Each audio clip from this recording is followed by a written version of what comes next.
তুমি বলো এই প্রশ্নটা।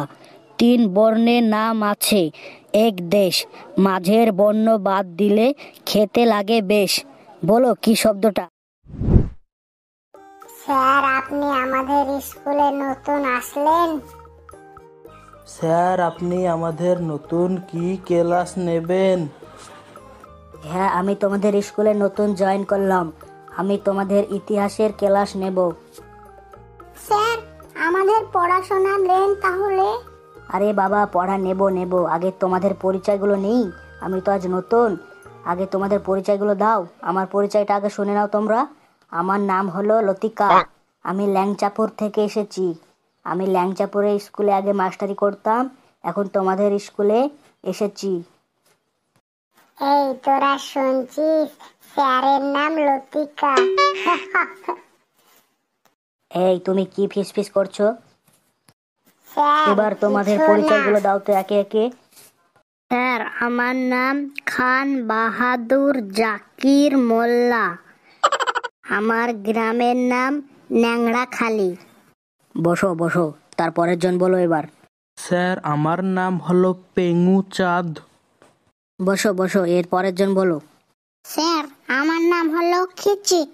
আমাকে বাড়িতে খিচি বলে ডাকে। বাহ, এ বেশ দারুণ নাম তো। ঠিক আছে, পরের জন বলো। স্যার, আমার নাম হলো পল্টু। ঠিক আছে, সকলেরই ঠিকানা জানা হলো।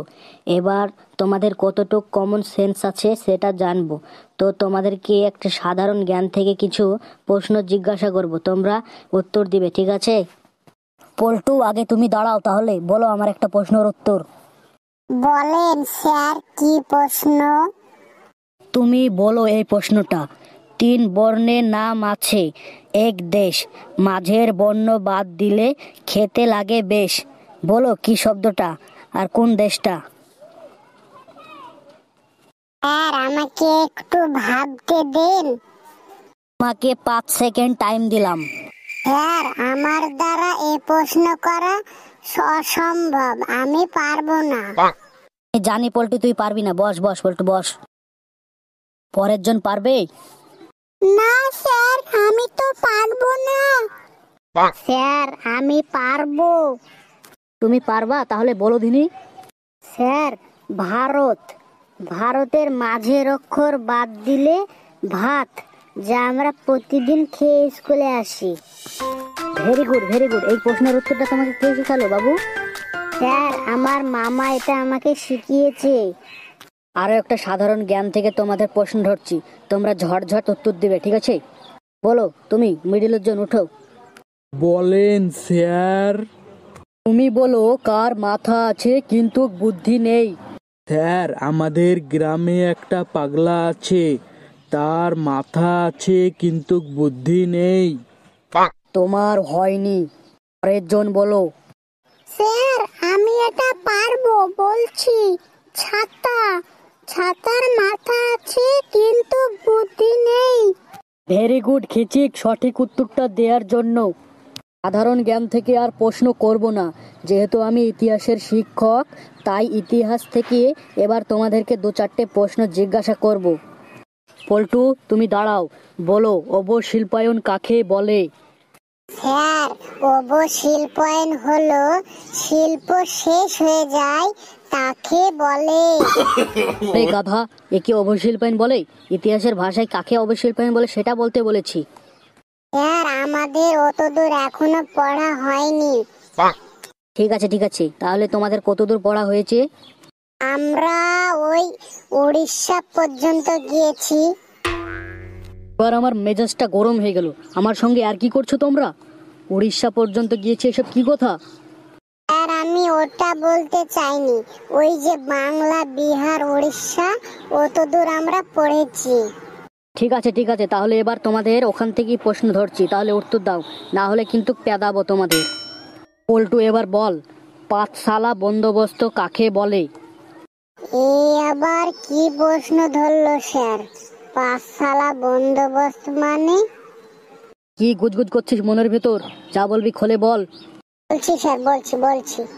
স্যার, 1973 সালে পাঠশালাকে যখন একসঙ্গে একই ঘরে বন্দি করা হয়েছিল না, তখন তাকে পাঠশালা বন্দোবস্ত বলা হয়।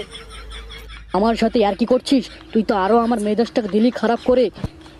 তুই দাঁড়িয়ে থাক, তোকে বসতে হবে না। এই তুমি লাল জামা পরেছো তো, তুমি ওঠো। আমি একটা প্রশ্ন জিজ্ঞাসা করব, সেটারই ঠিকঠাক উত্তর দেবে। বলেন স্যার। বলো, সূর্য অস্ত আইন কাকে বলা হয়? স্যার আমি বলছি, সূর্য যখন পূর্ব দিক থেকে পশ্চিম দিকে সরল রেখা বরাবর ডুবে যায়, এই আইনটাকে সূর্যের কঠোর আইন। এই আইনটাকে বলা হয় সূর্য অস্ত আইন। মারবো এক ডাস্টারের বাড়ি। সব কি শিখেছো? দাঁড়িয়ে থাকো, পরের জন বলো।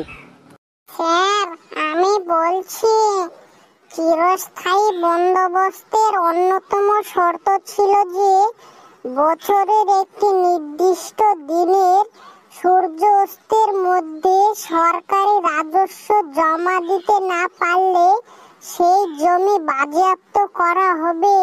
একই বলে সূর্য অস্ত আইন। এই তো ক্লাসে একটা মেধাবী ছাত্র আছে, তুমি সঠিক উত্তর দিয়েছো। বসো, এবার বসো তুমি। আজকে আর টাইম নেই, তোমাদের সকলকে সাইজ করব। তোমাদের স্কুলে এসে ফাজলামি আমি শেখাবো। বসো তোমরা আজকের মতো। এই দিন পড়া না পারলে না, ক্লাসের বাইরে কান ধরিয়ে দাঁড়িয়ে দেব তোমাদের। স্যার আজ ভীষণ খেপেছিল রে। এই নতুন স্যার ভাবছি মনে হয় কিছু বলবে না।